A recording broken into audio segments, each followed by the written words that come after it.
Hello friends, welcome to our channel. तो कैसे हैं आप लोग? आई होप आप सभी अच्छे होंगे। तो बहुत सारे जो है स्टूडेंट मैसेज कर रहे थे कि हम लोग को जो है झारखंड पॉलिटेक्निक का जो एंट्रेंस एग्ज़ाम है उसका जो है आप क्वेश्चन पेपर सॉल्व कराइए, आप जो उसका तैयारी करवाइए। तो देखिए, तैयारी जो है वो तो हम नहीं करवा सकते क्योंकि अभी जो मेरा अभी पढ़ाई चालू है, तो अभी हमको उतना तो टाइम नहीं मिल पाएगा कि हम जो है अभी पॉलिटेक्निक का आप लोग को तैयारी कराएं। पर हाँ, जो क्वेश्चन पेपर है, मैं क्वेश्चन पेपर आप लोग को सॉल्व जरूर करा सकती हूँ। क्वेश्चन पेपर में जो आंसर आएगा वो आंसर को जो है क्या होगा मैं वो आपको ज़रूर बता सकती हूँ। तो आज के इस वीडियो में जो है हम लोग झारखंड पॉलिटेक्निक एंट्रेंस 2022 का जो क्वेश्चन पेपर है उसको सॉल्व करेंगे। आज हम लोग जो है केमिस्ट्री को सॉल्व करेंगे। अगर आप लोग का अच्छा रिस्पॉन्स रहा तो फिर आगे जो है मैथमेटिक्स और फिजिक्स भी सॉल्व करेंगे और जो है दूसरा जो प्रीवियस ईयर क्वेश्चन पेपर है उसको भी सॉल्व करेंगे। तो आज के इस वीडियो में हम लोग केमिस्ट्री को सॉल्व करते हैं। उससे पहले अगर आप लोगों ने अभी तक हमारे चैनल को सब्सक्राइब नहीं किया है तो जल्दी से सब्सक्राइब कर दीजिए, साथ ही जो है बेल आइकन भी प्रेस कर दीजिएगा। और भी कुछ डाउट होगा तो नीचे कमेंट जरूर कीजिएगा। तो चलिए हम लोग वीडियो स्टार्ट करते हैं। तो हम लोग को जो है केमिस्ट्री पढ़ना है, तो केमिस्ट्री आपका जो है क्वेश्चन नंबर जो है 51 से स्टार्ट हो रहा है ये केमिस्ट्री। अगर देखिए, एक और बात क्या है ना अच्छी, कि आप लोग चाहे हिंदी मीडियम से हो या इंग्लिश मीडियम से, आप लोगों को दिक्कत नहीं होने वाला है क्योंकि क्वेश्चन आपका इंग्लिश में भी है, क्वेश्चन आपका हिंदी में भी है। तो चलिए हम लोग करते हैं solve. Which of the following represent the solubility of sugar in water at 25 degree Celsius. तो इसका आंसर हो जाएगा 204 ग्राम।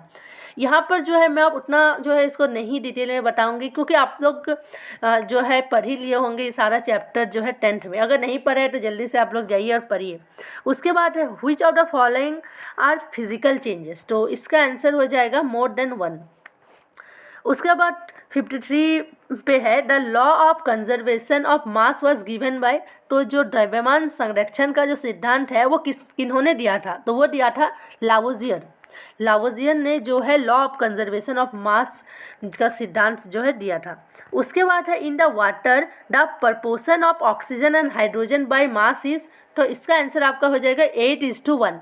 लेकिन इसी जगह पे अगर आपका जो है the proportion of hydrogen and oxygen देता, हाइड्रोजन पहले होता ऑक्सीजन बाद में होता, तो इसका आंसर आपका हो जाता 1:8। पर यहाँ पर ऑक्सीजन पहले है हाइड्रोजन बाद में है, इसीलिए इसका आंसर है 8:1। अगर आप लोग जो है इसका निकालेंगे एटॉमिक नंबर से तो ये निकल जाएगा। उसके बाद है the ratio of moles of atoms in 12 gram of manganese and 16 gram of sulphur will be. तो इसका आंसर हो जाएगा 1:1। उसके बाद नेक्स्ट है which of the following has the maximum number of atoms. इसमें से जो है किसमें सबसे ज़्यादा एटम्स रहता है? तो इसका आंसर हो जाएगा 18 ग्राम CH4। CH4 मतलब आप लोगों को पता है कि मीथेन होता है। उसके बाद नेक्स्ट है एन एटम इज। एटम यानी कि जो परमाणु, परमाणु क्या है? Positive charge, negative charge, neutral या नन ऑफ दिस। तो आप सभी को पता है कि परमाणु जो है वो न्यूट्रल है, एटम न्यूट्रल है। उसके बाद नेक्स्ट क्वेश्चन है which of the following is the correct electronic configuration of sodium. तो सोडियम का इलेक्ट्रॉनिक कॉन्फ़िगरेशन क्या होता है? आप लोग जो है सोडियम का सबसे पहले एटॉमिक नंबर निकालिएगा, फिर जो है उसको इलेक्ट्रॉनिक कॉन्फ़िगरेशन निकालिएगा। तो जो सोडियम का इलेक्ट्रॉनिक कॉन्फ़िगरेशन होता है वो होता है 281। उसके बाद the first model of an atom was given by. परमाणु का प्रथम मॉडल किसने दिया था? तो परमाणु का प्रथम मॉडल जो है वो जे थॉमसन ने दिया था। ये सारा चीज़ आपको जो है क्लास 10 केमिस्ट्री में ये सारा चीज़ आप लोग को मिल जाएगा। उसके बाद इलेक्ट्रॉन वाज डिस्कवर्ड बाय। तो इलेक्ट्रॉन किसके द्वारा डिस्कवर किया गया था? तो जे थॉमसन के द्वारा इलेक्ट्रॉन डिस्कवर किया गया था। इसका आंसर हो जाएगा ए। उसके बाद नेक्स्ट क्वेश्चन है elements having same atomic number but different mass number is known as. तो इसको बोलते हैं आइसोटॉप। ये भी आपको जो है क्लास 10th में ही मिल जाएगा। उसके बाद नेक्स्ट क्वेश्चन है the atomic number of 4 elements A B C and D are 12, 13, 15 and 3 respectively. The elements which can not form a cation is. तो इसमें बोला गया है कि कोई 4 एलिमेंट है ए बी सी डी जिसका जो है एटॉमिक नंबर वो 12, 13, 15 और 3 है। तो इनमें से ऐसा कौन सा है जो कि कटायन नहीं बनाएगा? तो इसका आंसर आपका हो जाएगा सी। ये जो सी है ये कटायन नहीं बनाएगा। उसके बाद है the number of valence electron in A sulphide ion S2- is. तो सल्फाइड आयन में जो है वैलेंस इलेक्ट्रॉन कितना होता है? 8। उसके बाद नेक्स्ट क्वेश्चन है elements having same valency 1 are, जिन तत्वों की संयोजकता इलेक्ट्रॉन एक होती है, मतलब जिन जो भी एलिमेंट है कोई उसका जो अगर वैलेंसी 1 है तो वो क्या होगा, वो हमेशा मेटल होगा, always non metal, always metalloid, either metal और नॉन मेटल, तो वो क्या होगा, तो वो कुछ भी नहीं होगा। इसका आंसर होगा डी, मतलब वो धातु या अधातु, ये कुछ भी हो सकता है अगर किसी का जो है वैलेंसी 1 है तो इसका आंसर डी हो जाएगा। उसके बाद नेक्स्ट क्वेश्चन है which out of following is an ionic compound, तो इसमें से कौन सा जो है आयोनिक कंपाउंड है, तो इसका आंसर हो जाएगा KCl, यानी कि पोटेशियम क्लोराइड जो है आयोनिक कंपाउंड बनाता है। उसके बाद which of the following is sodium peroxide, तो सोडियम पेरोक्साइड का जो सूत्र है वो क्या है, सोडियम पेरोक्साइड का सूत्र है Na2O2, Na2O2 को हम लोग सोडियम पेरोक्साइड भी बोल सकते हैं। उसके बाद which of the following contains polar covalent bond, ध्रुवीय सहसंयोजक बंधन, इनमें से कौन सा है, तो इसका राइट आंसर हो जाएगा answer B H2O। Next question है an element which is an essential constituent of all organic compound belong to, कार्बनिक यौगिक का एक महत्वपूर्ण घटक सदस्य है, तो इसका जो आपका आंसर हो जाएगा वो होगा आंसर बी ग्रुप 14। ग्रुप 14 में जो है कार्बनिक यौगिक के जो भी एलिमेंट है वो रहते हैं। उसके बाद है which one of the following elements exhibit maximum number of valence electron, निम्नलिखित में से किसकी संयोजी इलेक्ट्रॉन की संख्या अधिकतम है, मतलब किसका जो है वैलेंस इलेक्ट्रॉन मतलब सबसे ज़्यादा है, तो इसका आंसर हो जाएगा फॉस्फोरस। फॉस्फोरस का जो है वैलेंस इलेक्ट्रॉन सबसे ज़्यादा है। उसके बाद हम लोग का नेक्स्ट क्वेश्चन है which of the following element has the largest atomic radius, तो जो एटॉमिक रेडियस होता है परमाणु त्रिज्या वो इनमें से किसका सबसे ज़्यादा है, तो इसका आंसर हो जाएगा सी पोटेशियम। उसके बाद नेक्स्ट हमारा जो क्वेश्चन है वो है the general formula of alkene, alkene का जो फार्मूला होता है वो क्या होता है, आप लोग पढ़े होंगे एल्केन, एल्कीन, एल्काइन, तो जो एल्केन होता है उसका जो फार्मूला होता है वो होता है CnH2n+2, और जो है ये एल्केन और एल्काइन का है। उसके बाद नेक्स्ट है functional group of aldehyde is, aldehyde जो है उसका जो ग्रुप है वो कौन सा है, तो एल्डिहाइड का ग्रुप है CHO। उसके बाद नेक्स्ट है alkaline is also known as alkene, alkene is also known as, alkene को हम लोग और क्या बोल सकते हैं, alkene is also known as paraffin, इसका आंसर हो जाएगा A. The ores of aluminium is, तो एल्यूमिनियम का जो ओर्स है वो आप सभी को पता है, उसका आंसर हो जाएगा बॉक्साइड, एल्यूमिनियम का ओर हो जाएगा बॉक्साइड। उसके बाद जो है एल्यूमिनियम का और एक ओर होता है जिसको हम लोग जो है बोलते हैं कोरंडम। उसके बाद नेक्स्ट है एक एलिमेंट ऑक्सीजन से प्रतिक्रिया कर एक यौगिक बना देता है जिसका द्रव्यनांक उच्च होता है और जल में घुलनशील है, वो तत्व क्या है, उसका आंसर हो जाएगा कैल्शियम। नेक्स्ट है इनमें से कौन सा समूह विस्थापन प्रतिक्रिया देता है, तो आप लोग जो है पढ़े होंगे डिस्प्लेसमेंट रिएक्शन, उसके बाद विस्थापन, द्विविस्थापन रिएक्शन, ये सारा चीज़ आप लोग जो पढ़े होंगे, तो इसका जो आंसर होगा इसका आंसर हो जाएगा डी AgNO3 का घोल और तांबा धातु ये जो है डिस्प्लेसमेंट रिएक्शन बनाता है। उसके बाद नेक्स्ट हम लोग का जो क्वेश्चन है वो है एक यौगिक जिसका आणविक सूत्र समान परंतु संरचना सूत्र अलग हो, वो उसको क्या बोलेंगे हम लोग, तो उसको हम लोग बोलेंगे आइसोमेरिज्म, इसको हम लोग बोलेंगे आइसोमेरिज्म। उसके बाद निम्नलिखित यौगिक का IUPAC नेम, ये जो आपका ये यौगिक दिया हुआ है, ये कंपाउंड दिया गया है, इसका IUPAC नेम क्या होगा, तो इसका IUPAC नेम होगा मेथॉक्सी इथेन। नेक्स्ट हम लोग का जो क्वेश्चन है वो है द कंपाउंड विच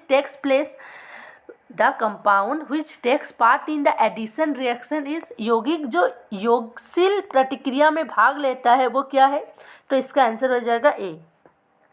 नेक्स्ट है विनेगर, इसमें से हम लोग किसको जो है विनेगर, इसमें से कौन जो है विनेगर कहलाता है, तो इसका आंसर हो जाएगा CH3COOH।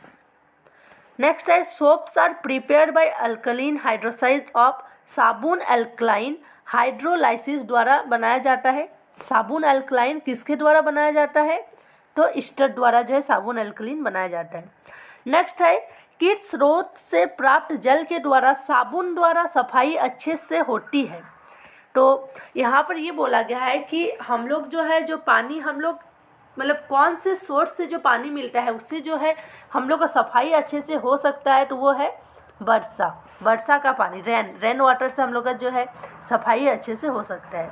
नेक्स्ट है साबुन निर्माण प्रक्रिया में बाई प्रोडक्ट बनता है। तो हम लोग जो सोप बनाते हैं उसमें जो बाई प्रोडक्ट निकलता है वो क्या बनता है, वो बनता है ग्लिसरॉल। उसके बाद हमारा नेक्स्ट क्वेश्चन है हाइड्रोकार्बन सार। तो हाइड्रोकार्बन क्या होता है, insoluble in water, compose of carbon and hydrogen, मतलब ये कार्बन और हाइड्रोजन दोनों से बना होता है, बोथ ए एंड बी। तो इसका आंसर हो जाएगा both A and B, answer C. Next है which of the following compound on hydrolysis gives acetylene. इनमें से कौन यौगिक जलीयकरण द्वारा एसिटिलीन गैस देता है, तो इसका आंसर हो जाएगा CaC2। नेक्स्ट क्वेश्चन है the IUPAC name of acetylene is. तो एसिटिलीन का जो IUPAC नाम होता है वो होता है इथाइन। नेक्स्ट हम लोग का क्वेश्चन है on hydrolysis of aluminium carbide the gas formed is. इसका आंसर हो जाएगा मीथेन। एल्यूमिनियम कार्बाइड के जलीयकरण से कौन सा गैस बनता है, तो मीथेन गैस बनता है। नेक्स्ट है when ethylene reacts with hydrogen in the presence of nickel catalysts then. इसका आंसर होगा ethane gas is formed. Next question है NaCl crystal is made up of. NaCl का रवा किसके द्वारा बनाया जाता है, तो वो बनता है Na+ और Cl- आयन द्वारा। नेक्स्ट है if the temperature of an object is 268 kelvin then it will be equivalent to. तो जो केल्विन को जो है ना, केल्विन को सेल्सियस में कैसे, केल्विन से सेल्सियस में कैसे चेंज किया जाता है, सेल्सियस से केल्विन में कैसे चेंज किया जाता है, फ़ारेनहाइट से सेल्सियस में कैसे चेंज किया जाता है, ये सब जो है आप लोग एक बार देख लीजिएगा, ये सब जो बहुत ज़्यादा ज़रूरी है। तो जो 90 का आंसर होगा वो हो जाएगा -5 डिग्री सेल्सियस। नेक्स्ट है अवस्था परिवर्तन में किसी पदार्थ द्वारा अवशोषित की गई ऊर्जा है, मतलब energy absorb during the change state of substance is. तो इसको हम लोग बोलेंगे लेटेंट हीट, गुप्त उष्मा। नेक्स्ट है 92 ग्रीष्म काल में घड़ा में रखा गया पानी ठंडा हो जाता है किस कारण से। यानी कि जो हम लोग का समर सीज़न है उस टाइम हम लोग जो घड़ा में पानी रखते हैं वो ठंडा होता है, तो वो जो है किस वजह से ठंडा होता है, तो वो होता है बाष्पोत्सर्जन, एवापोरेशन के कारण जो है वो पानी ठंडा होता है। नेक्स्ट क्वेश्चन है the correct sequence of converting 25 degree Celsius, 38 degree Celsius and 66 degree Celsius into kelvin scale is. तो इसका आंसर हो जाएगा आपका ए। तो वहीं मैं बोली कि सेल्सियस से केल्विन, केल्विन से सेल्सियस कैसे चेंज किया जा रहा है, ये सब एक बार देख लीजिएगा। Which of the following is not an element. इनमें से कौन सा जो है एलिमेंट नहीं है, तो इसका आंसर हो जाएगा सी, सिलिका। सिलिका कोई एलिमेंट नहीं है। उसके बाद नेक्स्ट हम लोग का क्वेश्चन है इनमें से कौन सा मेटलॉइड नहीं है, तो इसका आंसर आपका हो जाएगा आंसर सी, गैलियम। गैलियम जो है मेटलॉइड नहीं है। नेक्स्ट है which of the following are compound. तो इनमें से कौन सा जो है कंपाउंड है, तो मोर देन 1। उसके बाद नेक्स्ट है इनमें से कौन न विद्युत का अच्छा सुचालक है और न कुचालक। मतलब इनमें से ऐसा कौन सा है जो ना ही इलेक्ट्रिसिटी का गुड कंडक्टर है और ना ही जो है उसका इंसुलेटर है। तो इसका जो आंसर हो जाएगा वो हो जाएगा बी, जर्मेनियम। नेक्स्ट है which of the following is not a chemical change. इनमें से कौन सा जो एक रासायनिक परिवर्तन नहीं है, तो इसका आंसर हो जाएगा नैप्थिन का ऊर्ध्वपातन एक रासायनिक परिवर्तन नहीं है। नेक्स्ट है इनमें से कौन सस्पेंशन हो सकता है, तो इसका जो आंसर हो जाएगा वो आपका हो जाएगा मैग्नीशिया का मिल्क ऑफ मैग्नीशिया। नेक्स्ट है इनमें से कौन ठोस में ठोस का घोल है, मतलब सॉलिड में ही सॉलिड का जो है सॉल्यूशन है। इनमें से कौन सा है, ब्रास ही सॉलिड में सॉलिड का सॉल्यूशन है। तो अभी जो है केमिस्ट्री का जो है जितना भी क्वेश्चन था वो सॉल्व हो गया। अब जो है अगर आप लोग का इस वीडियो में अच्छा रिस्पांस रहा, अगर आप लोग को जो है और भी वीडियो चाहिए इसी तरह का, तो आप लोग नीचे कमेंट कीजिएगा। जो है मैं नेक्स्ट फिजिक्स, मैथ या फिर आप लोग को जिस भी ईयर का चाहिए आप उस ईयर का जो है नीचे कमेंट कीजिएगा, मैं आप लोग को जो है उसका सॉल्व दे दूँगी। और आप लोग को अगर ये वीडियो पसंद आए तो वीडियो को जो है लाइक ज़रूर कीजिएगा। साथ ही जो आप लोग हमारे टेलीग्राम ग्रुप में भी ज्वाइन जरूर हो जाइएगा। और हाँ, मेरे इंस्टाग्राम ID को भी फॉलो कर लीजिएगा, मैं सारा लिंक जो है डिस्क्रिप्शन पे दे दूँगी। तो चलिए मैं मिलती हूँ आप लोग के साथ नेक्स्ट वीडियो में। तब तक के लिए take care, bye bye and thank you.